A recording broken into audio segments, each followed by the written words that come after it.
You were tasked with putting together a group of the most elite out of those who are already SEALs. Can you share a little bit about that selection process and what you were looking for specifically, and maybe a broader scope of some of the missions that those types of people would be involved in? I would say very specialized. I wouldn't even say most elite, because even this very specialized command had a specific mission to accomplish, and it didn't mean that the folks doing that were any better than the folks doing the other missions, right? So, but the very specialized commands, what we were charged to do, and the assessment selection that I ran, was we had to get candidates from the other SEAL teams, and the candidates had to come with recommendations and good reports, obviously, but they'd come to our own selection process, and then we put them through this 9-month selection, and we got about a 50% attrition rate, which is okay, because any assessment selection program implies attrition.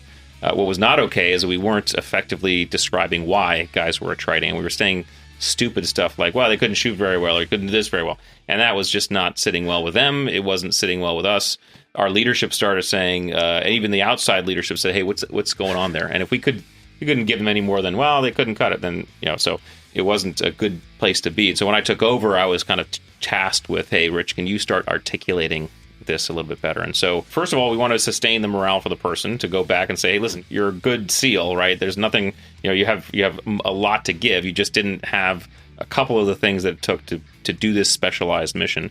It helped with relationships between the command and other SEAL commands, but also I think just it helped us understand our process. I think it's unconscious genius is okay up until a point, all right, and until a point where you're actually getting questioned and you actually have to provide some cogent answers. And so I was asked to start thinking about those cogent answers, and that's where I got into the attributes work. And I really said, well, the problem, I think, in our inability to explain is we're looking at performance myopically. We're looking at it strictly based on skills, and performance is so much more than skills. And we know that because we've been through basic SEAL training.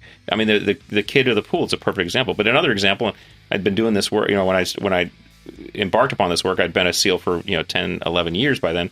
So I'd been on a ton of hundreds of combat missions, and again, in BUDS, you spend hundreds of hours running around with boats on your head, and hundreds of hours exercising with 300-pound telephone poles and freezing in the surf zone. And at the time when I started looking at this, I said, well, I've been on hundreds of combat missions, I've been on thousands of training evolutions. Never on one of those did I carry a 300-pound telephone pole, right? Or a boat on my head, right? So what they were doing to us in BUDS was not training us in the skills to be Navy SEALs. They were teasing out these attributes. So what we were doing in this specialized training, now, a little bit different, because in the specialized training, we were, in fact, teaching skills, okay? But to articulate why certain guys weren't effectively able to do those things, it wasn't about they couldn't do the skill. There was something behind that. What were the attributes we were looking for? And I think that's really where there's the distinctiveness between that command, other commands, even SEALs, Green Berets, Army Rangers, Marine Force Recon. There's a lot of similar attributes, of course, but there's going to be distinctions and differences. And so I think the distinctions come in the attributes required to do those specialized missions and roles.